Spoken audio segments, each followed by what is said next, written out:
오늘 우리에게 주시는 하나님의 말씀 빌립보서 2장 5절로 18절의 말씀입니다. 빌립보서 2장 5절부터 18절의 말씀입니다.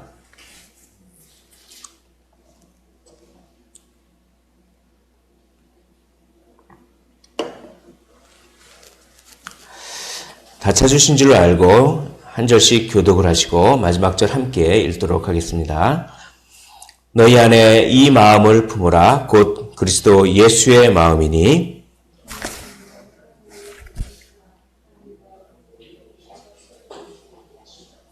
오히려 자기를 비워 종의 형체를 가지사 사람들과 같이 되셨고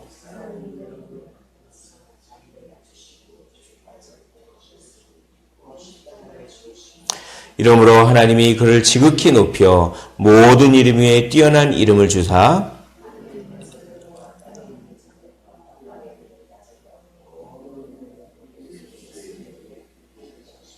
모든 입으로 예수 그리스도를 주라 시인하여 하나님 아버지께 영광을 돌리게 하셨느니라.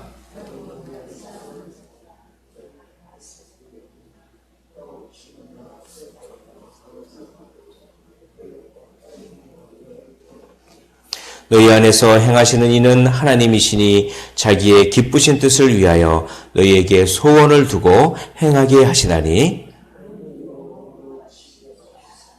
이는 너희가 흠이 없고 순전하여 어그러지고 거스르는 세대 가운데서 하나님의 흠없는 자녀로 세상에서 그들 가운데 빛들로 나타내며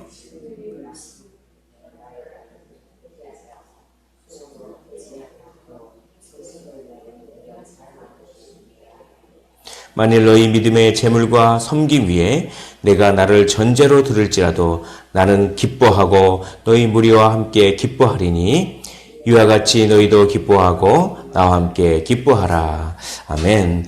어제 본문에 보면은 마음을 같이하여 2장 2절에 마음을 같이하여 같은 사랑을 가지고 뜻을 합하며 한 마음을 품어 3절에 보면 아무 일에도 다툼이나 허용으로 하지 말고 오직 겸손한 마음으로 각각 자기보다 남을 낫게 여기고 라고 하면서 이 겸손과 이 겸손 그리고 자기보다 남을 낮게 여기는 그런 마음이 참 필요하다라고 이렇게 이제 어제 본문에서 이야기를 합니다. 그리고 오늘 본문에서 그렇게 자기를 낮추시고 겸손하신 그런 예수 그리스도의 본보기를 찬양하고 노래를 하는 것입니다. 그래서 5절 보면 너희 안에 이 마음을 품으라 라고 합니다. 우리 안에 품어야 할 마음이 무엇인지 너무나도 분명하게 가르쳐 줍니다. 우리가 품어야 할 마음은 무엇일까요? 그것은 자기 사랑이 아니라 자기를 높이는 마음이 아니라 교만이 아니라 바로 무엇입니까? 그리스도 예수의 마음입니다. 우리 하나님께서는 이 말씀을 통해서 너무나도 분명하게 우리 마음에 품어야 할 마음이 무엇인지를 가르쳐 주십니다. 그것은 예수 그리스도의 마음입니다. 그리스도 예수의 마음을 품으시기를 원합니다. 그 예수 그리스도의 마음, 그리스도 예수의 마음은 무엇입니까? 6절 보면 그는 근본 하나님의 본체시나 그는 하나님과 동일한 본질이셨습니다. 하나님이셨습니다. 그러나 하나님과 동등됨을 취할 것으로 여기지 아니하시고 즉 뭐냐면 권리를 포기하셨습니다. 그리스도 예수의 마음은 권리를 포기하는 마음입니다. 정말 교만한 마음은 권리를 주장하는 마음입니다. 자기를 주장하는 그런 마음이죠. 하나님을 위해서 아버지를 위하여 권리를 포기하는 마음입니다. 동등됨을 취할 것으로 여기지 아니하시고 7절 보시면 오히려 자기를 비워 종의 형체를 가지사라고 되어 있습니다. 그리스도 예수의 마음은 왕이신 분이 종이 되는 마음입니다. 아버지의 뜻을 위하여 우리를 구원하기 위하여 권리를 포기하시고 왕이신 분이 종이 되는 마음이 그리스도 예수의 마음입니다. 그러나 사탄의 마음은 내가 왕이 되려고 하는 마음입니다. 사탄의 마음은 내 권리만을 주장하려고 하는 마음이며 내가 왕이 되려고 하는 마음입니다. 또 그리스도 예수의 마음은 또 무엇입니까? 종의 형체를 가지사 사람들과 같이 되셨고 8절 보면 사람의 모양으로 나타나사. 이건 뭡니까? 온 우주를 창조하신 창조주가 피조물이 되는 마음입니다. 이건 어떻게 이걸 설명합니까? 아버지의 뜻을 순종하기 위해서 우리를 구원하시기 위해서 창조주가 피조물이 되는 그 마음이 그리스도 예수의 마음입니다. 그러나 사탄의 마음은 피조물이 하나님같이 되고자 하는 마음이 사탄의 마음인 것입니다. 또 그리스도 예수의 마음은 무엇입니까? 8절 보십시오. 사람의 모양으로 나타나사 자기를 낮추시고 죽기까지 복종하셨으니 곧 십자가에 죽으심이라. 하나님이 죽는 법이 있습니까? 신이 죽는 법이 있습니까? 그리스도 예수는 생명을 창조하신 분입니다. 스스로 생명이 되신 분이 우리를 사랑해서 죽으시는 분입니다. 생명 되신 분이 죽으시는 마음입니다. 아버지의 뜻을 순종하기 위해서 우리를 구원하시기 위해서. 그러나 사탄의 마음은 우리가 우리의 힘으로 영생을 쟁취하고자 하는 그런 마음이 사탄의 마음입니다. 하나님이 도대체 어디 있어? 내가 내 힘으로 나를 구원하고 말 거야. 나의 능력으로 나를 나타내고 나의 능력으로 뭔가를 할 거야. 이것이 사탄의 마음이 아니겠습니까? 사랑하는 성도 여러분, 우리 하나님께서는 너희 안에 이 마음, 다른 마음 아니라 반드시 이 마음이어야만 한다. 이 마음을 품어라. 곧 그리스도 예수의 마음을 품어라. 바로 권리를 포기하는 마음, 왕이 종이 되는 마음, 창조주가 피조물이 되는 마음, 생명이 죽으시는 마음. 그 마음을 또 이렇게 표현합니다. 7절, 오히려 자기를 비워, 자기를 온전히 비우는 그런 마음입니다. 또 8절 보십시오. 자기를 낮추고 죽기까지 복종하셨으니, 자기를 낮추는 마음이요 죽기까지 복종하는 마음, 겸손의 그 마음입니다. 정말 사탄의 마음이 아니라 그리스도 예수의 마음을 품으시기를 원합니다. 오늘 하루 살 때 자기 권리를 주장하는 것이 아니라 아버지의 뜻을 그렇게 준행하시기를 원합니다. 그리고 스스로 왕이 되는 것이 아니라 스스로 종이 되십시오. 그래서 자기를 비우시고 자기를 낮추고 복종하시는 오늘 하루 삶이 되시기를 주님의 이름으로 축원을 드립니다. 이것이 바로 주 예수 그리스도의 비하라고 하는 신학 용어로 그렇습니다. 예수님은 이렇게 낮아지셨습니다. 이렇게 낮아지신 예수님을 하나님은 가장 존귀하게 높여주시는 줄 믿습니다. 천국의 원리는 무엇입니까? 자기를 낮추는 자는 높임을 받으리라. 우리도 마찬가지입니다. 우리도 이렇게 순종하고 복종하고 자기를 낮추면 하나님께서는 우리를 높여주십니다. 우리가 스스로 우리를 높이면 하나님께서는 우리를 낮추시지만 우리가 우리를 낮추면 하나님께서는 우리를 높여주실 줄 믿습니다. 9절 보면 이러므로 하나님이 그를 지극히 높여 모든 이름 위에 뛰어난 이름을 주사 하늘에 있는 자들과 땅에 있는 자들과 땅 아래에 있는 자들로 모든 무릎을 예수의 이름에 꿇게 하시고 모든 입으로 예수 그리스도를 주라 하시나요 하나님 아버지께 영광을 돌리게 하셨느니라. 아멘. 바로 그렇습니다. 각각 자기보다 남을 낮게 여기고 이렇게 타인을 높이면 결국은 자기가 높아지는 그런 것입니다. 여기 보시면 11절에 보시면 모든 입으로 예수 그리스도를 주라 시인하여 하나님 아버지께 영광을 돌리게 하셨느니라 라고 합니다. 예수 그리스도는 겸손과 순종으로 만유의 주가 되셨습니다. 바로 사랑으로 세상을 정복하셨다는 것입니다. 우리 그리스도인은 힘으로 세상을 정복한 사람이 아니라 사랑으로, 겸손으로, 순종으로, 희생으로, 복종으로 이 세상을 정복하시기를 주님의 이름으로 축원을 드립니다. 그리고 하나님 아버지께 영광을 돌리는 것이 무엇입니까? 그것은 예수 그리스도를 주라 시인하면 그것이 바로 하나님 아버지께 영광을 돌리는 것입니다.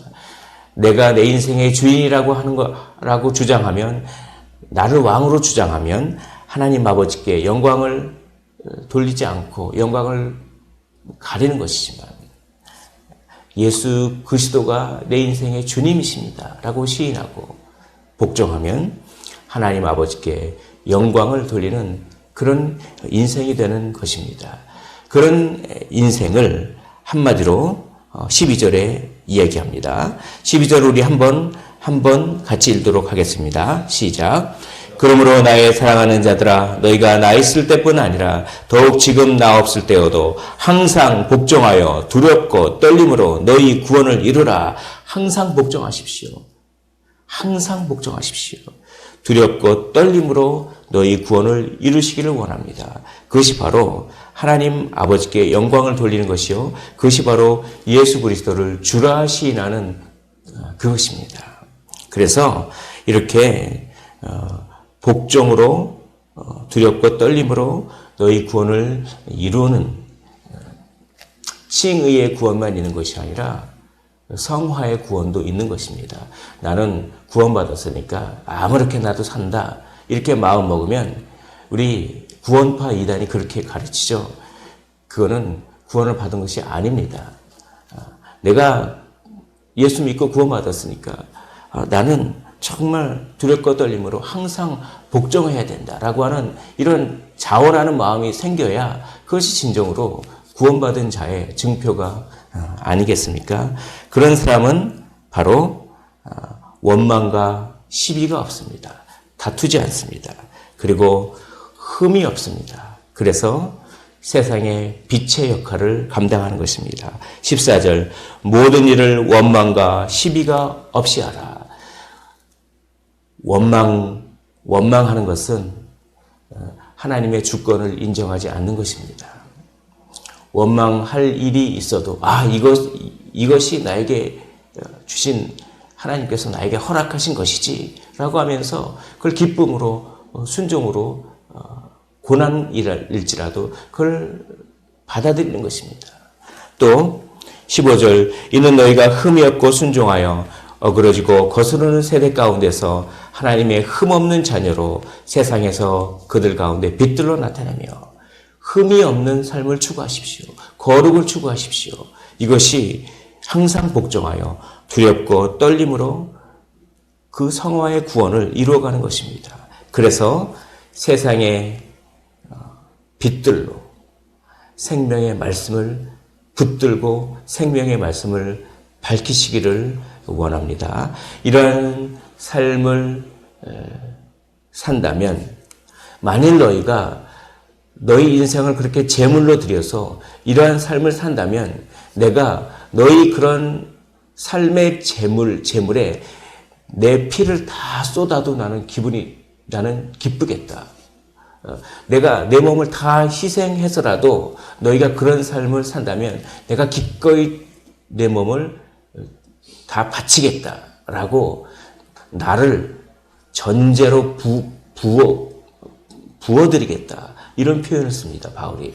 빌립보 교인들이여, 너희들이 이렇게 항상 복종하여 두렵고 떨림으로 너희 구원을 이루어가는 삶을 산다면, 너희 그런 삶을 위해서 내가 나 자신을 전제로 부어드려도 나는 기쁠 것이다. 내 피를 다 쏟아도 나는 기쁘겠다. 이렇게 바울은 고백하는 것입니다. 17절입니다. 만일 너희 믿음의 재물과 섬김 위에 내가 나를 전제로 드릴지라도 나는 기뻐하고 너희 무리와 함께 기뻐하리니 이와 같이 너희도 기뻐하고 나와 함께 기뻐하라. 고난을 기뻐하십시오. 항상 복종하는 것을 기뻐하십시오. 두렵고 떨림으로 너희 구원을 이루는 것을 기뻐하십시오. 이것은 우리 힘으로 되는 것이 아니라 우리 안에 성령께서 역사하시는 능력으로만 되는 것입니다. 13절을 우리 한번 함께 읽도록 하겠습니다. 13절 시작. 너희 안에서 행하시는 이는 하나님이시니 자기의 기쁘신 뜻을 위하여 너희에게 소원을 두고 행하게 하시나니. 할렐루야. 우리에게 순종의 능력을 주시는 성령이 계신 줄 믿습니다. 그래서 우리 안에서 행하시는 이는 하나님이시고 그분이 우리에게 소원을 주십니다. 항상 복종하고 싶은 소원을 주십니다. 그래서 복종의 능력을 행하시는 줄 믿습니다. 말씀을 정리하도록 하겠습니다. 이 마음을 품으십시오. 반드시 그 마음을 품으셔야 합니다. 그리스도 예수의 마음을 품으십시오. 권리를 포기하고 왕이 종이 되며 창조주가 피조물이 되고 생명이 죽으신 항상 복종하고 겸손하신 그 마음을 품어 세상에서 흠이 없고 세상에 빛이 되며 두렵고 떨림으로 구원을 이루어 가시기를 주님의 이름으로 축원을 드립니다. 우리 이 시간 5절부터 8절까지의 말씀을 한 목소리로 봉독하고 마치도록 하겠습니다. 5절부터 8절입니다. 시작. 너희 안에 이 마음을 품으라. 곧 그리스도 예수의 마음이니 그는 근본 하나님의 본체시나 하나님과 동등됨을 취할 것으로 여기지 아니하시고 오히려 자기를 비어 종의 형체를 가지사 사람들과 같이 되셨고 사람의 모양으로 나타나사 자기를 낮추시고 죽기까지 복종하셨으니 곧 십자가에 죽으심이라. 아멘. 기도하겠습니다.